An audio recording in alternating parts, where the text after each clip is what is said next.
Let's go, Buffalo. The Jets. All right, And the hose. And the hose. Welcome back to another edition of The House That Allen Built. I'm Scott Kinmartin. With me, as always, Greg Vollmer. And today we're going to recap the Buffalo Bills playing the New York Jets at MetLife Stadium. Didn't go so well, did it? Did not. Nope. So we both had a prediction of winning by 21 points for the Bills, and we lost by 3. I guess all these predictions of the Bills beating teams pretty soundly was eventually going to catch up to us. And today, unfortunately, in a second divisional game of the season, Bills start 0-2 in the division.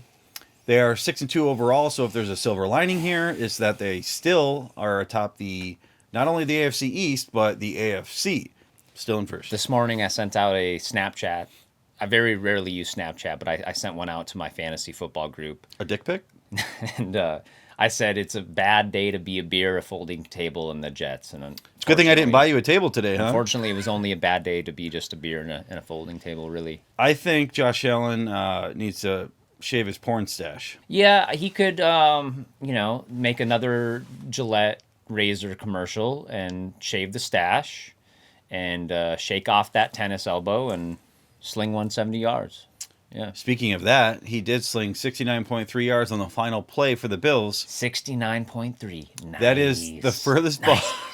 That was the furthest pass thrown in the air in 6 years in the NFL for any player. I was like, oh no, because two plays prior, his arm got bent backwards and the ball was stripped and fumbled. And then I believe Ryan Bates recovered the fumble, so we got another chance. But at that point, we're backed up. And then Diggs had a nice catch that may not have been a catch near the sideline for like 40 yards or something.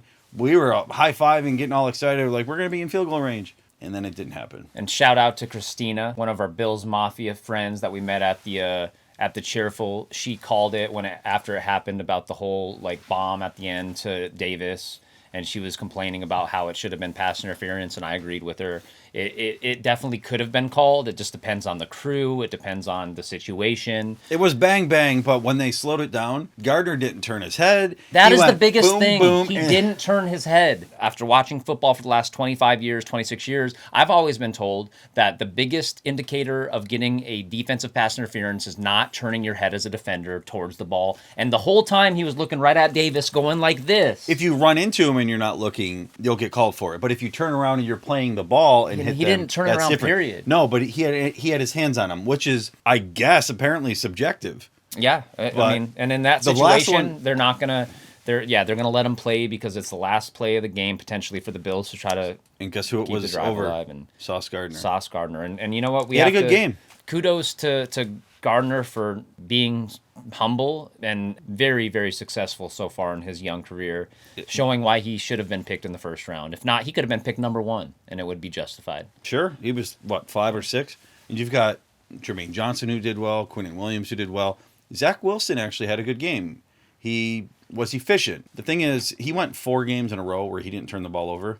And then he had 3 picks last week. Our defensive line, I don't think they did enough, but they didn't have any big time plays to make him uncomfortable like we talked about. I was all talking about how Leslie Frazier is going to be in the chemistry lab concocting all these packages and trying to put pressure on him, and sure enough, 2 sacks. It wasn't. And it was in the second half. Von Miller had a nice one with the strip sack where we got the ball back, But speaking of turnovers, that pick, the pick that I thought should have been a pick, where we tipped the ball. Tremaine Edmonds. And Tremaine Edmonds catches it in traffic. The the tight replay end showed him it. come down with it. Yeah. And they didn't even review it. So, but that's a coulda, shoulda, woulda, and coulda, shoulda, wouldas don't get you a number 1 seed and a trip to the Super Bowl. So no, a lot of weird things. I mean, Allen threw passes that looked like they were deliberately for the Jets. Like the ball was actually coming right to the defender, and I'm like, what? How did you confuse Dawson Knox with the corner over there or the linebacker? He was off, and even when he was on the sideline, he wasn't his body language wasn't right, and it was bad. He sat down. You remember the Houston Texans playoff game where we lost? You could see him he was staring out, thinking about all the things he needed to do differently. And apparently today in the locker room, he was doing the same thing, where he was just staring out going, man, what am I going to have to do to reset? MVP front runner and favorite, right? I don't know. 2 games back to back, the last 6 quarters were rough. That's 4 interceptions. I think it was maybe 4 or 5 weeks ago on one of our podcasts. Well, we were alluding to something similar about Allen being hard on himself. And then I brought up how many things he's gone through so far in his young career with the Bills. He went through the heartbreak of the Texans playoff game where everyone was like Sugar Rush Allen, and he tried to put the team on his back, and they gave up a 16-point lead. Then you go into the heartbreak, Chiefs. even bigger heartbreak of getting your ass kicked by the Chiefs. At the in AFC first- Championship, Yes, yeah. in the title game. Yeah. Finally gets the Bills to a title game. That pressure that, he's carrying the team on his shoulders. Everyone's comparing him to Jim Kelly, and he hears Diggs it. staring at the celebration. And he embraces it, and I know he's got big shoulders to hold it. But yes, then you get to the following year, and you the lose divisional even a round. bigger heartbreaker, even if it's not in the title game. 13 seconds. So he's carried a lot of weight on his shoulder. But he's already made it this far. Greg. Yes, and he's got the mentality to go through it. But I do think just seeing him on the sideline in the second half, he's too hard on himself. He is and I know there's whether it be his coaches or Almost his critic. teammates or his parents. I know he's got a great structure around him, whether it's his girlfriend, his parents, his teammates, whatever it is, his family, his brother. But someone needs to, be in his ear and just be like, hey, don't be too hard on yourself, because if you are hard on yourself and you get inside your own head, you're only going to do damage to the whole team. Just shake it off. Figure out what you're doing wrong. And maybe I'm preaching to the choir, like he knows what to do. But. Nobody will deny his arm talent. He was just off. Players are going to have off games. The fact that it's back-to-back, though. We won last week by 10, and we're going, look at this. We can have a bad game and still win. Yeah, everyone's saying it's an ugly win, but we still won. So what does it matter? It's like, yeah, our team's ugly win is your team's beautiful win. And then you have 2 games in a row where it's... the combination of our defensive front not stopping their run and their defensive front really doing well. They stuffed us. Now, we had 13 carries total outside of Josh Allen scrambling.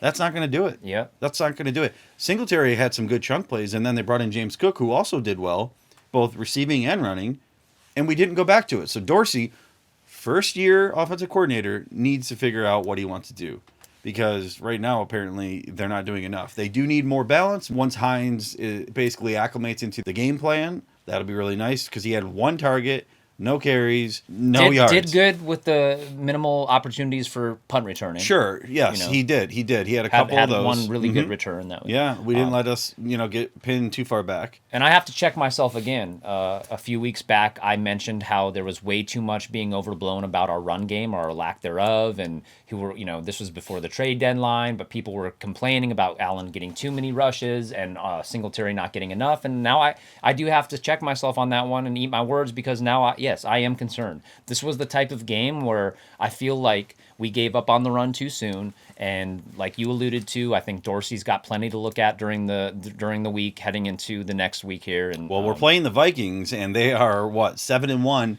coming into Buffalo with one of the best running backs in the league, and and wide receivers.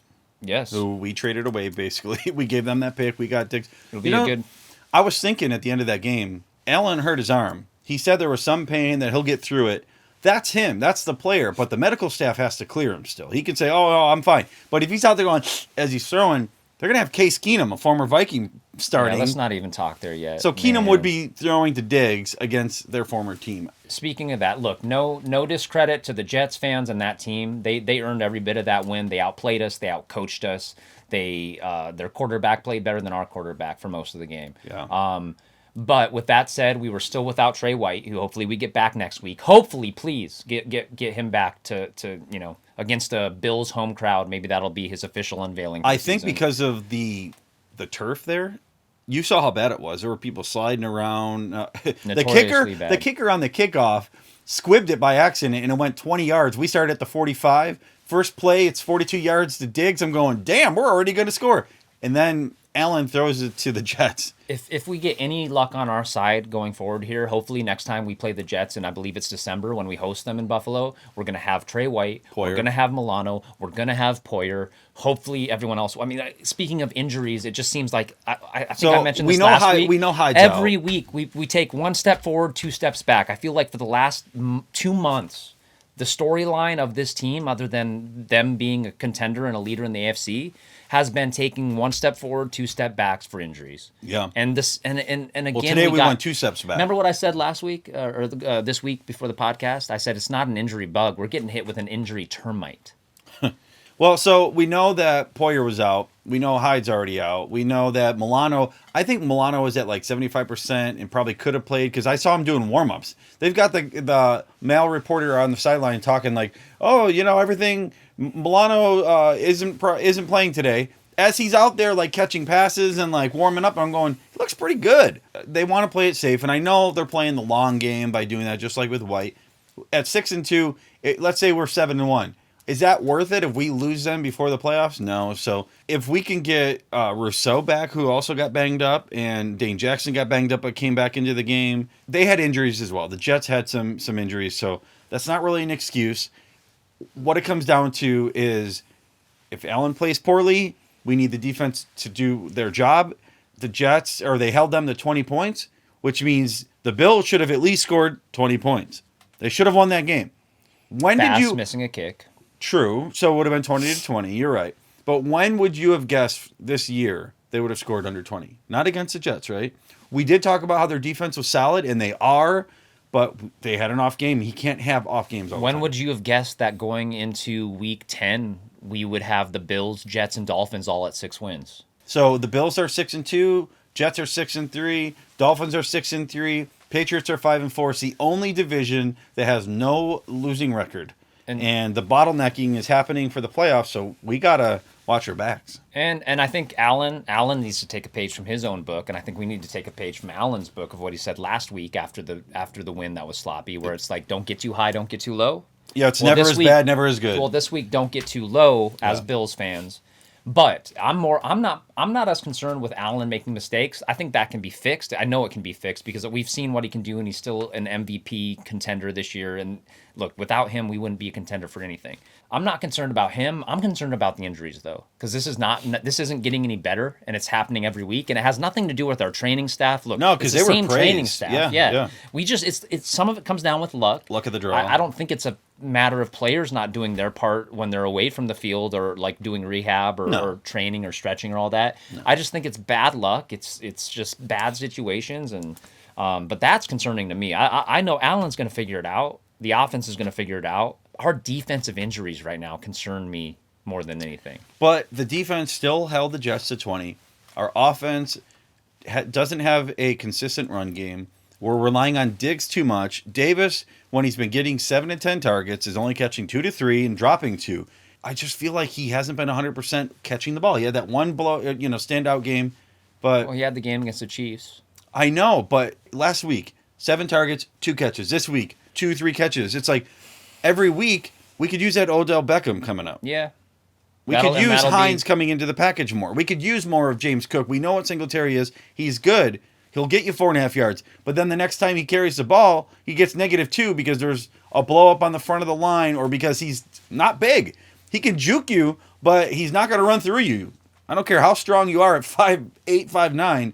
You need someone that can bulldoze through there or be quick enough to get around you, and that's Hines. Well, in the first 6 weeks of the season, the Bills were perfect with first drives. They would get the ball, and they'd drive down the field, and they wouldn't make a mistake, and they'd get a touchdown or a field goal. Now, 2 weeks in a row, Allen gets the ball, and they drive down, and not only do they get the ball, but it's favorable starting field position. They drive down the field, and Allen makes a mistake, or the team makes a mistake. Well, one was maybe on McKenzie. You can't turn it over in the red zone, right? Remember last week, McKenzie fumbles in the red zone. Yep. This week, Allen throws a horrible, which was one of 2 just horrible picks where it looked like he was literally seeing the other team wearing our jersey. But even with those mistakes, we were up 14-3. Jets came back, ends up being 17-17. They get their field goal. We used our timeouts while we stopped them and held them to a field goal. And then we had, a minute and a half. We're like, oh, that's plenty of time for Josh Allen. Yep. It wasn't. That pass that may or may not have been completed, there was a holding call that brought it back. Or throwing it short. He threw it short. We're like, oh, crap, there goes his arm. But then throwing 70 yards in the air clearly shows he's a freak of nature. Imagine if he actually had a competition and his arm was healthy and not bummed. He'd be throwing 80 yards in the air. Let's hope that, like you said, that him throwing that bomb at the end of the game to Davis shows that his elbow is going to be okay. But I just, like you said before the podcast here, it's not that we have 2 losses. I think many Bills fans or many members of the media for the Bills would be ecstatic about starting 6-2. It's the 2 losses. It's who we've lost them to. Yeah. They The weren't Dolphins blowouts. They were and the 2 and Jets. 3 points, but Yeah. Starting 0-2 in the division, we didn't expect that. no. And I just feel like I said, if there's a silver lining, it's that they're still number 1 in the AFC no matter what happens this weekend. And they still have net positive of 102 points. So clearly our offense is scoring points and our defense is stopping them. But when you look back at the wins and losses, the losses will show you that it wasn't as much of a blowout, and those close games get too close for comfort. A lot of talk on WGR going into this weekend was don't let this be a letdown like the Jaguars game. There was a lot of comparisons being made to the Jaguars game last year. But the thing about that is the Jaguars game wasn't in our division. It was in our conference. This was in our division, and it's not the same. It's not the same kind of a loss because I feel like we played I don't know, the way we played against the Jaguars. That's hard to do. We didn't play horrible this week. It's just, again, opportunistic. Opportunistic teams make opportunistic wins, and the Jets were more opportunistic than we were. In the last 6 games, the Bills were 5-1 and 4-0 against the Jets at MetLife. So obviously that loss takes a big hit, but they're still 3-0 at home, and they'll play the Vikings at home. So let's hope that continues. And they're 3-2 away. So that's your 6-2 record with the Vikings. I'm going back to Buffalo this coming week. I'm flying out on Tuesday. I'll be there Wednesday, Thursday, Friday, Saturday. I leave Sunday morning just before kickoff, and I'm like, are you kidding me? I somehow overlooked that. I'm bringing my family, so... Well, it's not so much that you overlooked it, but you've got a lot going on with the family, and you've already... It's a big commitment, sealing all the things that you have to do with the full family going there. True, we're going to go to Niagara Falls. And you're going to the Sabres game. So they're going to the Sabres game, which his son was named after the Sabres, his firstborn son. One of the reasons. It's a cool name. Yeah, one of the reasons. And that'll be then his firstborn's first time going to see the team in which he, was partly named after. And the Sabres are doing... Shout out to the Sabres. They lost to the Lightning here yesterday in a tough one with an empty netter at the end. It was closer than it looked. But they're doing good. They're playing great. They're playing tough. They should actually be in the mix here come the end of the season, where we're hoping to get maybe 90 points or so. I would hope maybe get close to that 90 plus range and have a chance. But the point of telling you that I was going back to Buffalo is that my oversight of missing the game. I went to go look and see if I could leave one day later because we didn't want Shiloh to miss school. I looked, and it was $6,400 for 4 tickets to change. That's ridiculous. But then I said, okay, let me go a couple more days. We'll just go until the following Wednesday. So if we want a solid week, break even, $0. Then you got to buy the tickets to the game. You got to stay longer, miss school. Go figure. They're trying to price gouge you for staying a day or two extra. Seriously, it's as if everything's inflated. Yeah. And there's no direct flights to Buffalo. So United does have a flight to Chicago. We would have been there. It was a quick layover, like an hour. Anyway, I digress. Back Either to what way, you were saying. It's gonna be your wife's and your child's first time coming over to the East Coast to see everyone in Buffalo. Yep, pretty cool. My entire family's over there. So 5-1 against the Jets in the last 6 games prior to this game. Now they're 5-2, and they were 4-0 at MetLife. That stadium sucks. They lost. Whatever. But Allen versus Wilson, if you're comparing them, they both completed the ball 18 times. Allen, it took him 9 more passes. He had 34 pass attempts, and Wilson had 25. QBR. Josh Allen's 46.8 and Zach Wilson 101.1.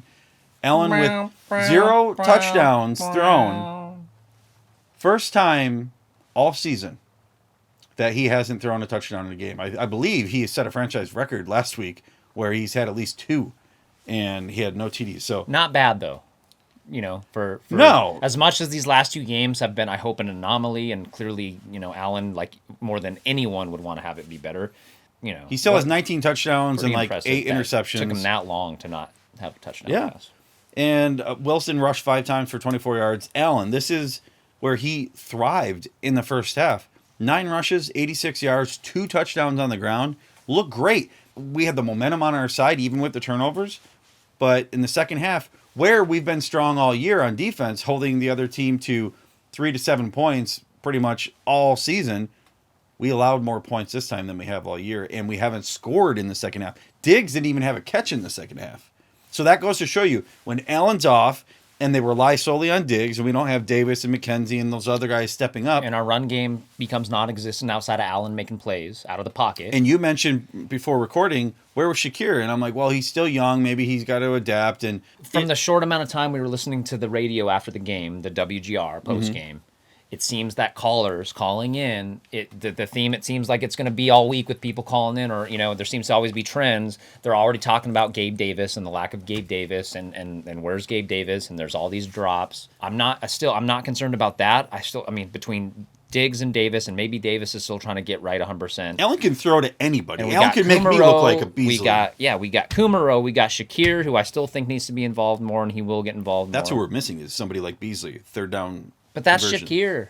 To me, that's Shakir. It could be. I mean, could be. Anyway, we got Isaiah McKenzie, who continued to make awesome plays today. The moral of the story is that the passing game fell flat. The defense tried to do their end of the job. We rely too much on Diggs. There was a holding call that brought back his pass. They were 0 for 1 on third down, where the Jets were 2 for 2 on fourth down. It sucks. Net rushing. We had 134 to their 174. Yeah, they had 40 more yards, and it looked like it. We were like Swiss cheese up the middle, where that's been our strength the first 5-6 games. But when Carter and Robinson absolutely gutted us in the Carter second especially, half. but Robinson had a couple plays that were daggers because it was a third down conversion. Allen was sacked 5 times. Wilson, we only got to him twice. Von Miller had that one strip sack. When you're talking about yards per play, Bills 5.2. And Jets 5.1. The difference is time of possession once again.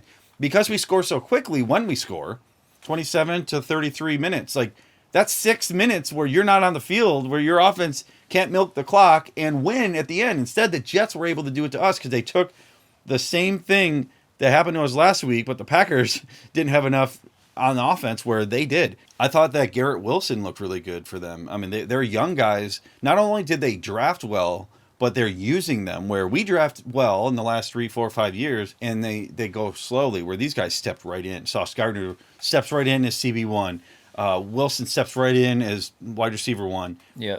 And running backs, Breece Hall stepped right in right off the bat and thrived. We need someone, on our side to do that. Shakir apparently isn't ready. Cook is finally getting cooking. And you're right, because Khair Elam, he was based on his draft position. He was a player I think a lot of Bills Mafia thought would step right in. Yep. Now, because of other reasons, because of the fact that we had Benford, who's a 6th-rounder, that competed with him in training camp and really impressed. That shows that McDermott's staff wants you to earn it.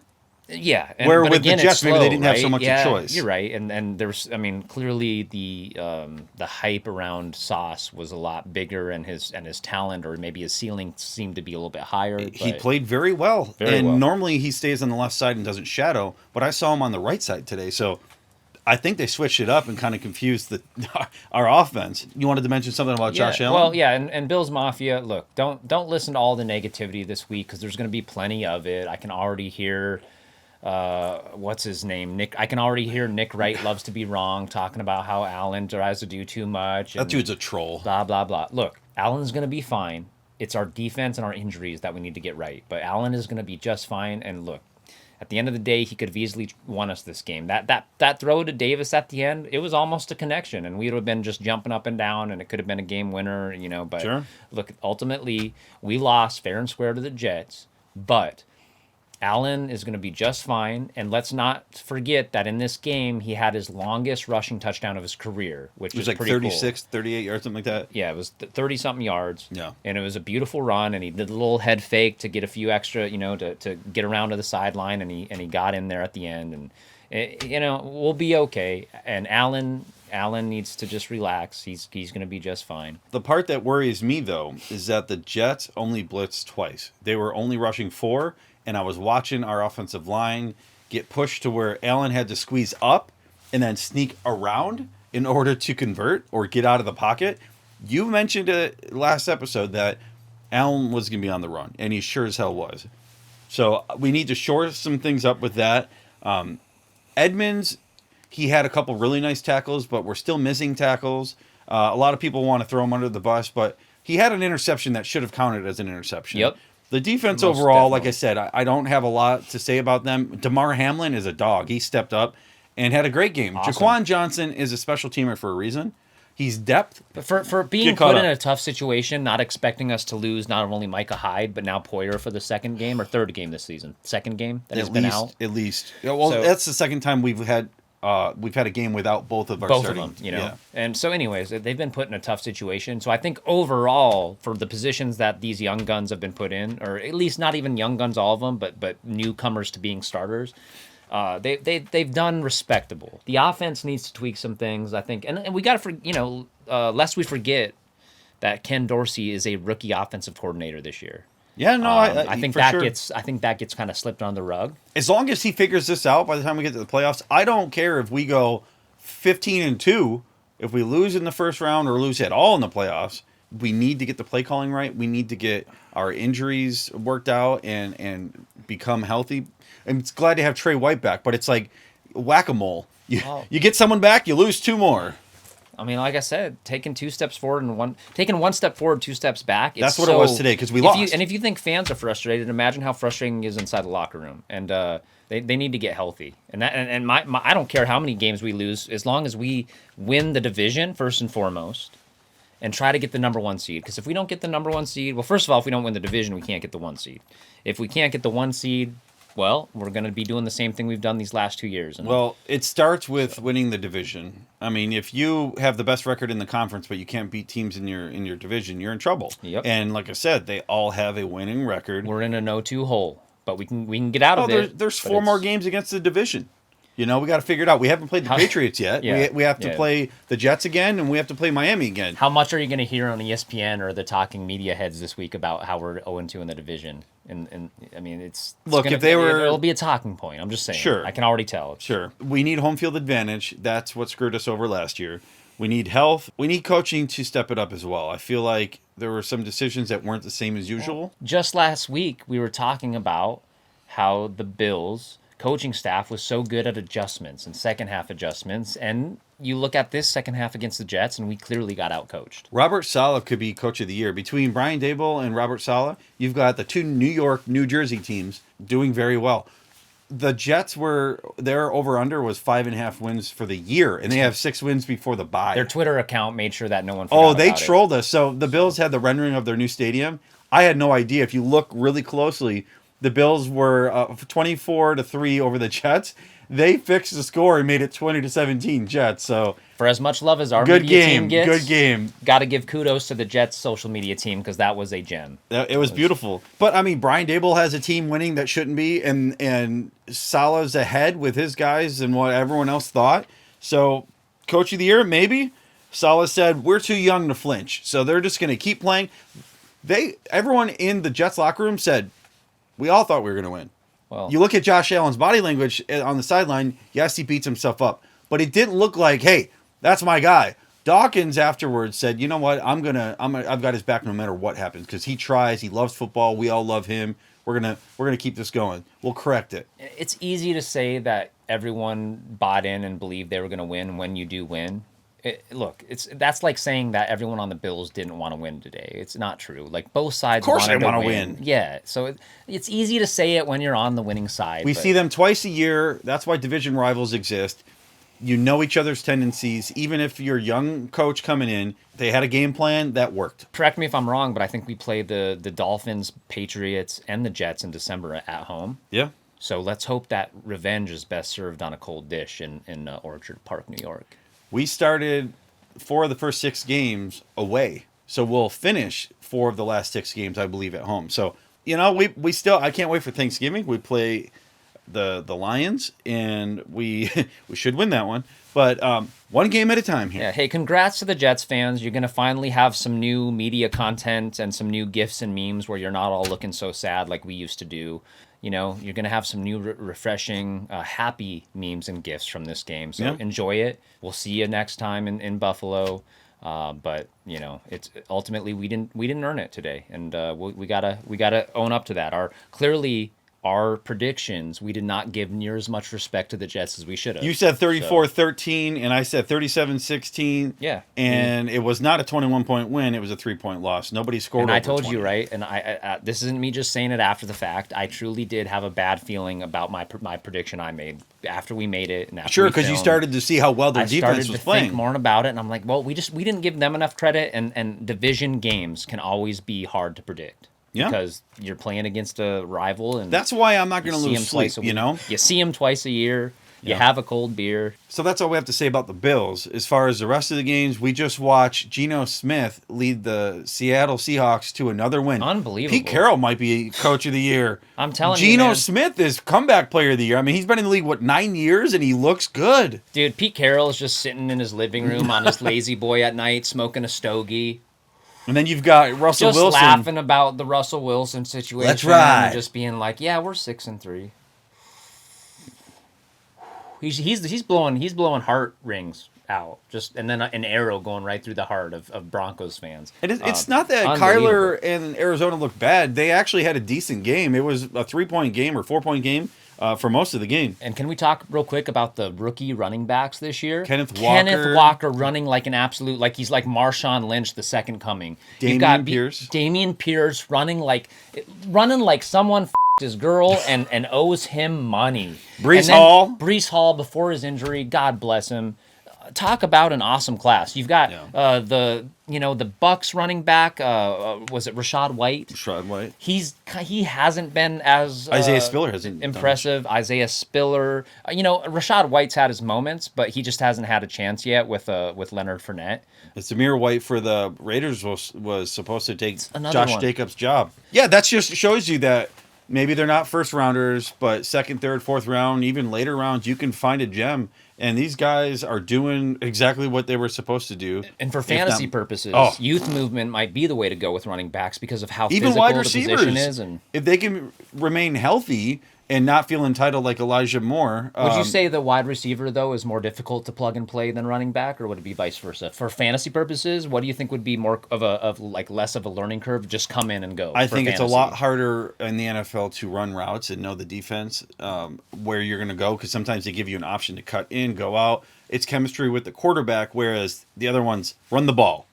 Go left, go right, go down. And you need to know your protections. You need to know the plays, obviously. That's important. That's the biggest part for the running back. But for wide receivers, they still have to block too, but it's more about knowing they're doing the right route and if they're the hot route or not. Yeah. So I think there's challenges either way. We talked about rookie running backs. Obviously, we could get into Drake London and Jahan Dotson and some of these other guys for wide receiver.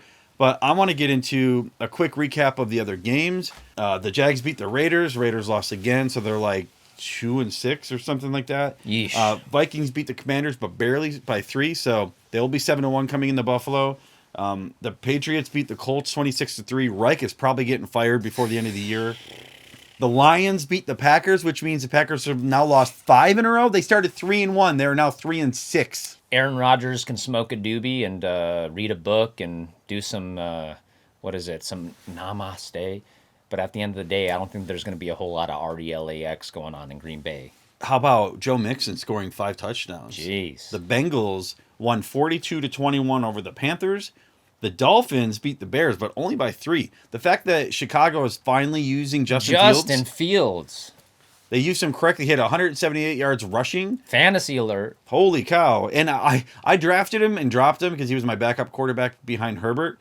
Funny, I dropped Fields because he wasn't doing anything. Last week when he started to come on, that's the week I started Derek Carr, who got me 2 points. Hold on to your guys. Be patient sometimes. Yeah, patience is key. You're crucial with doing that. And for me, my thing is I love trading. I traded away some guys that are doing well, while my guys that were supposed to do even better, and I thought I was fleecing them, they're injured. You love trading. I love dropping and adding on waiver wires. Yeah, that's fine.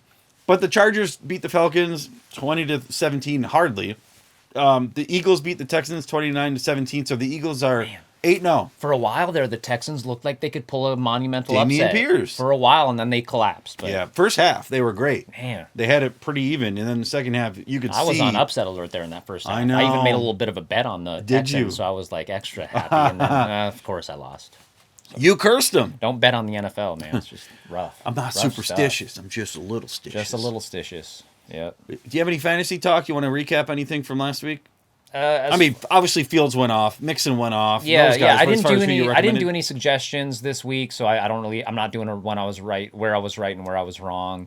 Ultimately, it's just I think what we already talked about. The young running backs are really making an impact on fantasy teams, and you have slowly but surely you've got a few other quarterbacks other than the elite that are starting to come into the picture here, but it's still very fickle. Wide receiver, I'm still noticing every week on waivers there's 2, 3, 4 wide receivers that put up 10 plus points, and they're just sitting there. They're the ones that are kind of inconsistent or whatever, but that's fantasy, like trying to see the trends and what you should do week to week can be challenging. And sometimes you do just want to start the people that you have and that you drafted high. Like for instance, this week, that's the problem. I decided to start Michael Pittman because I drafted him in the second round, and you play who you drafted high, right? Well, at last second, I wanted to try to take him out and put in Tyler Algier, but I was afraid of Tyler Algier getting less points because Cordero Patterson came back this week.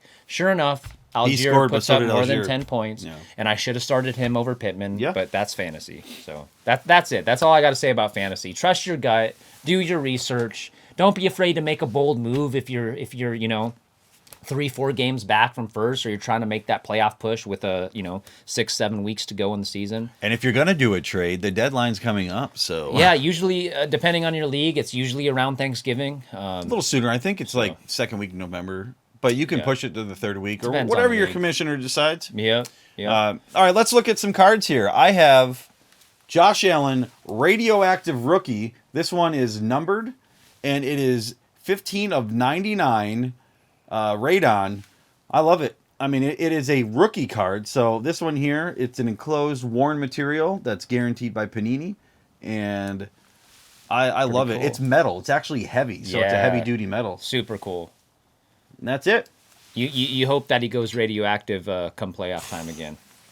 And I think he's super competitive. We thought he was going to bounce back this game, but maybe he got in his head a little too much.